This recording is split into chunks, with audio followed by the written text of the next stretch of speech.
Bom, vamos lá. Então vamos falar sobre um exemplo de uma outra situação. Digamos que eu tenho lá R$ 500, eu vou colocar esses R$ 500 na poupança, tá?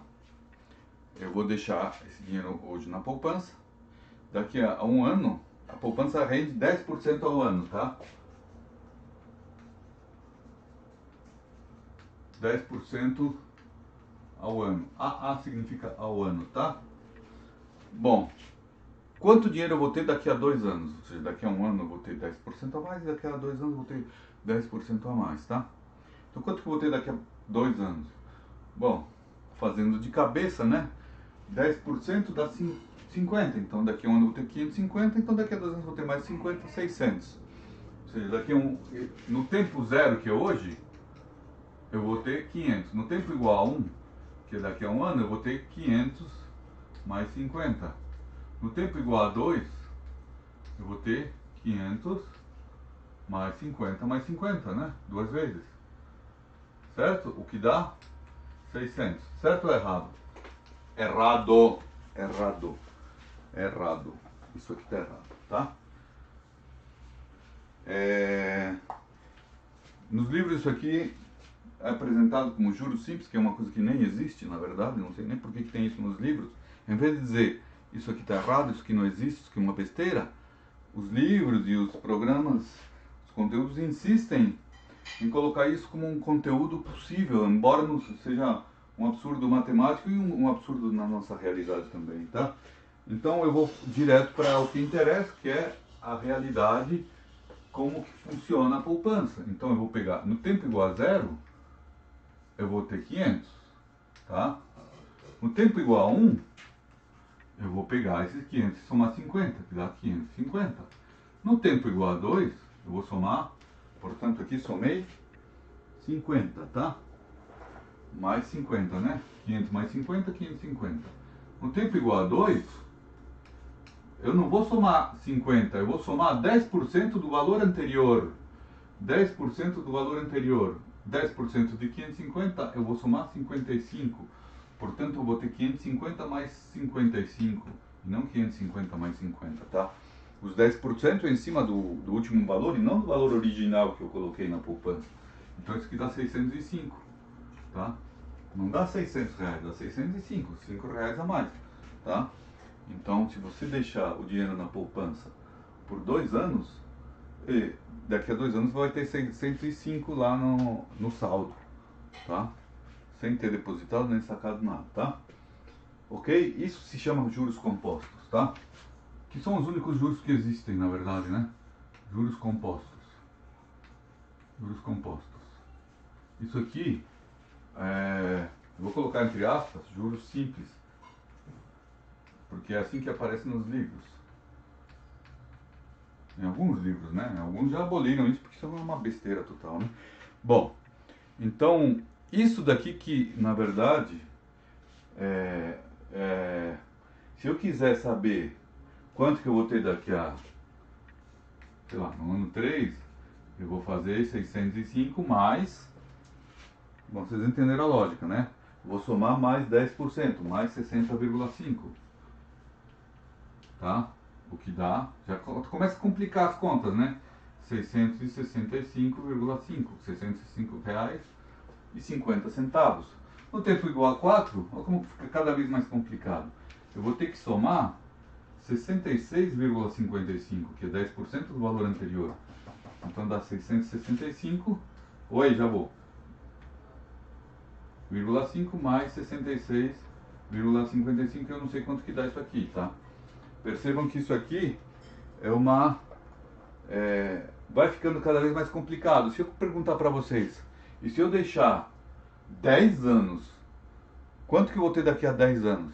Sem mexer, sem tirar nem pôr, eu vou pegar esses 500. Vai ficando cada vez mais complicado de fazer essa conta, tá? Mas, por sorte, a gente tem como transformar isso aqui numa função, que vocês vão ver é uma função exponencial. Bom, então, como é que ficaria uma maneira de a gente equacionar isso para qualquer tempo, 10 anos, 20 anos e assim por diante? A gente faz o seguinte: usando essa estratégia de multiplicar, em vez de somar 10%, a gente vai pegar, lembram que a gente fez no exercício anterior? Se eu tenho um acréscimo de 10%, eu vou pegar 110%. Então, no tempo igual a zero, eu vou ter 500. No tempo igual a 1, não vou somar 50, tá? Eu vou pegar 500, eu vou pegar 110% desses 500, porque eu tenho que somar 10%. Somar 10% é a mesma coisa que pegar 110%. Então eu vou pegar, aqui eu vou pegar 110% de 500, só isso, sem somar nada, tá? Tudo bem? 110% de 500 é 110 sobre 100 vezes 500, ou 1,1 vezes 500, mesma coisa. Então, aqui eu vou colocar 1,1 vezes 500, tá? Então, eu vou multiplicar por 1,1 para conseguir chegar no valor. E eu não vou escrever o resultado dessa conta, isso que é a estratégia. Esse que é a grande sacada aqui. Só vou escrever a conta que eu devo fazer, mas sem o resultado da conta, tá? No tempo igual a 2, vou apagar aqui, ó. Eu não estou preocupado com o resultado. Eu quero entender como funciona essa lógica, tá? Então, no tempo igual a 2, eu vou pegar esse valor anterior e vou pegar 110% desse valor. Lembrando que a gente sempre pega do valor anterior. Então, aqui eu vou pegar 110%, que é 1,1 disso aqui, vezes isso aqui tudo. Tá? Entenderam? Então eu vou pegar 1,1 disso tudo aqui. Tá? Todo esse bloco aqui eu coloco aqui. Então 110% do valor anterior, sem fazer as contas, só registrando a conta que deveria ser feita, tá? É claro que se eu tenho 1,1 vezes 1,1, isso aqui dá 1,1 ao quadrado, tá? Então fica 1,1 ao quadrado vezes 500, tá? E no tempo igual a 3, mesma coisa, vou pegar 110%, que é 1,1, vezes o valor anterior, que era esse aqui, 1,1 ao quadrado vezes 500, tá? Isso aqui dá, fazendo as contas, 1,1 vezes 1,1 ao quadrado dá 1,1 ao cubo vezes 500. E assim por diante. No tempo igual a 4, eu vou pegar 110% do valor anterior de novo, ou seja, 110% é 1,1. 1,1 disso tudo aqui, 1,1 disso tudo aqui, 1,1 vezes isso tudo aqui. Tá? O que dá 1,1 elevado à quarta, né? 1,1 vezes 1,1 ao cubo dá 1,1 à quarta vezes 500, tá? Muito bem, aqui a gente consegue entender uma lógica, né? Que quando o tempo vale 4, a resposta é 1,1 elevado à quarta. Quando o tempo vale 3, a resposta é 1,1 elevado ao cubo, vezes 500. Quando o tempo igual a 2, é 1,1 ao quadrado vezes 500. Quando o tempo igual a 1 é 1, dá 1,1 elevado a 1, né? Vezes 500. E o tempo igual a 0, 1,1 elevado a 0, né? Que é 1 vezes 500. Muito bem, então, quando o tempo é o próprio t genérico, é um t genérico, nós vamos ter, usando analogia, 1,1 elevado a t vezes 500. E essa é a forma de calcular para qualquer instante t. Tá? Esse que é a grande sacada. Então, esse é o método de eu descobrir uma função que, dado um determinado tempo, eu vou ter o valor do resultado do saldo da minha poupança daqui a t anos. Ok?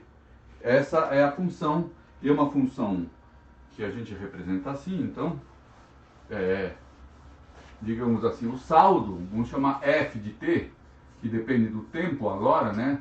Minha variável é o tempo, né? À medida que o tempo avança, eu vou ter valores diferentes. E o valor depende do tempo, que é 1,1 elevado a t vezes 500. Ou, se preferir, também dá para escrever 500 vezes 1,1 elevado a t, tanto faz. Ok? Então, essa é uma função. É uma função porque, dado um tempo transcorrido, eu tenho o montante final, a quantidade final, a quantidade que eu tenho de saldo na poupança. E eu posso calcular para qualquer tempo, tá? Para 1 ano, 2 anos, 10 anos, 20 anos, sempre vai dar certo, tá? Existe em matemática financeira uma fórmula que te dá isso pronto. Em vez de fazer passo a passo toda essa lógica, você pode usar a seguinte fórmula. Vamos fazer aqui nesse cantinho aqui, tá? A fórmula é a seguinte: o montante final é igual ao capital inicial vezes 1 mais I elevado a T, onde M é o montante final,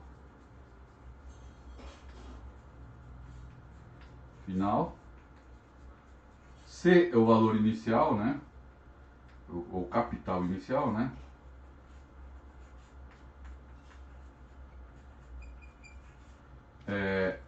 T é o tempo, nesse caso em anos, né? Mas depende do exercício, né? E I é a taxa de juros.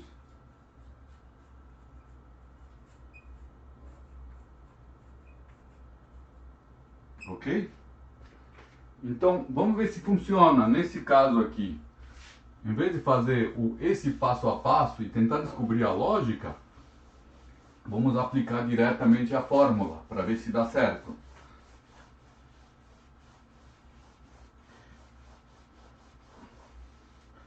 O detalhe desta fórmula é que é o seguinte: o tempo inicial tem que ser igual a zero, tá? Essa fórmula funciona quando a contagem do tempo começa com zero, tá? Começa a contar o tempo inicial, chama de tempo igual a zero. Vamos ver se funciona. Vamos pegar, então, essa situação que eu tenho 500, eu aplico na poupança. Então, quem é meu capital inicial? É 500. 500 é meu capital inicial. O tempo é o tempo mesmo, em anos, nesse caso. O montante final é aquilo que a gente quer calcular, então o montante final é meu próprio f de t, que é aquilo que eu quero calcular, quanto que eu tenho de saldo final na poupança. E minha taxa de juros I é 10%, porque ele me dá 10% ao ano, então essa é a taxa de juros. Ela é positiva, né? Porque aumenta, então seria mais 10%. Vocês vão ver que existem situações que dá negativo, já vamos ver um outro exemplo. Então vamos tentar aplicar essa fórmula para ver se a gente chega no mesmo resultado. O meu montante final, que é o f de t, né? Meu f de t vai ser, então, capital inicial, que é 500, vezes 1 mais I, quanto que é a taxa de juros? 10%, mas lembra que eu falei que a gente em matemática não usa 10%. 10% é 10 sobre 100, ou 0,1, tá? Mesma coisa. Então, 1 mais 0,1 elevado a t, o tempo em anos, tá? O que dá exatamente aquilo que a gente achou pelo outro método. Então, usando a fórmula, a gente chega na mesma função. Esta função é a mesma que essa função. Chegamos ao mesmo resultado. Então, a fórmula funciona, tá?